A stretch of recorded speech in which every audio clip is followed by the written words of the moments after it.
What is up, everybody? Resale Renegade here, ResaleRenegade.com. Check out the link in the description below. Links to the website. Go there now.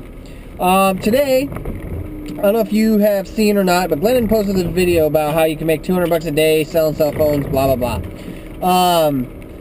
And so I thought, you know what the hell, I'd never thought of that before, not that specific way anyway, and so I'm gonna go, I looked up the ATM, the EcoATM I think is what it's called, and there's one in the mall. It's about 35 minutes from my house, so I'm gonna head down there today and I'm gonna go check it out. I'm gonna see if I can't make some, I'm just gonna really price it and see what they're giving for phones, and I'm gonna run through the process.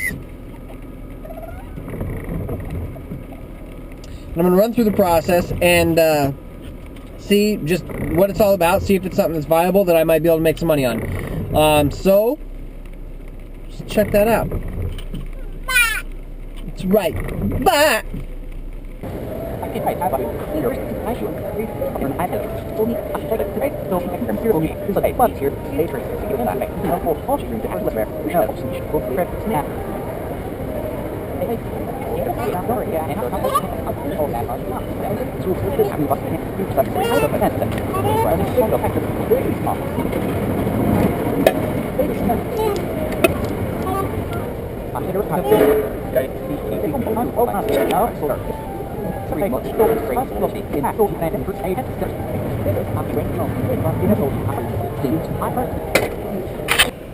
Alright, so I'm at the deadest ass mall ever in life, and tried to do the EcoATM thing like Glendon had mentioned, and for this thing right here, they would give me a whole whopping between $0 and $1 for perfect condition.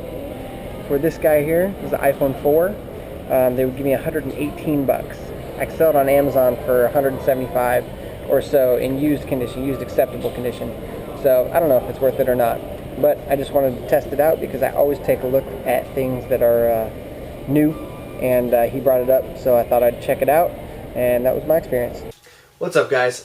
So after that last little segment, the security guard came over and told me I couldn't shoot in the mall, so I couldn't film the rest of what I wanted to film. Some of the things that had gone down while I was sitting there, I kind of sat just a little bit of ways and watched, and the little ATM machine actually got tons of walk-ups. I was seeing people walk in the door to come to that ATM machine, the EcoATM, and sell their phone and leave. But I was also seeing a lot of people that were coming to the ATM machine were also leaving with their phones because it wasn't offering them enough, which leads me to believe that it's offering probably pretty low prices. So in order to make $200 a day on it, you would really have to be lowballing people quite a bit, which, I mean, obviously, if you can get phones for significantly under what that machine will pay you, and you can quick cash it and just move them, yeah, definitely solid business right there. But I just think that it would be hard to come by. Like, they offered for my iPhone 4, they offered me $118. On my local classified site, you can't really even find an iPhone for under like 150 bucks still for the iPhone 4. And so even placing We Buy iPhone ads, there's so much competition on that it would be really, really tough to get an iPhone in like the $75 range so that you could actually make a little bit of scratch cashing it in on the EcoATM thing. Now that might not be the case with some of the lesser known brands or the lesser known phones that are still in the top 20, because most of the top 20 is what they buy. Everything else is pretty much just scratch like crap. I almost bought a iPod today from somebody who used the machine right before me, but I hadn't had the chance to look it up on my app, and they had a 4th generation iPod Touch, and the machine offered them $18 for it. And come to find out, I mean, it worked fine and everything like that. Come to find out, on eBay, you get like 50 bucks or more for them. So I should have bought it. You know, I could have just given them $10 more than the machine would have given them, and still sold it on eBay and made money. Which brings me to my next point.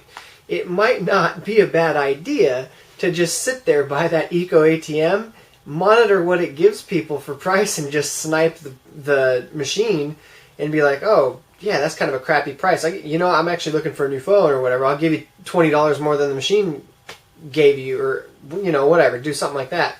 And there were a couple times where I really thought about getting up and doing that when I saw somebody walk up there with a Samsung Galaxy S3 that it only offered $103 for that.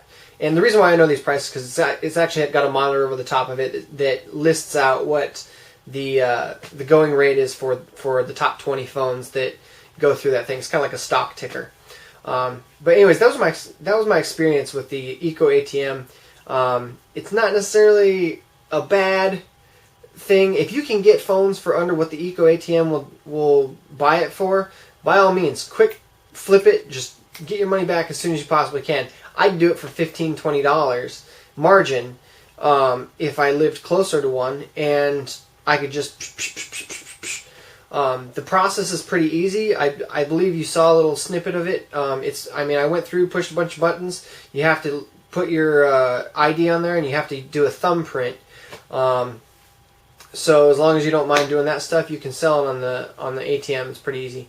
But anyway, just wanted to kind of scope it out, check it out, and see what it was all about. See if it was something viable for me.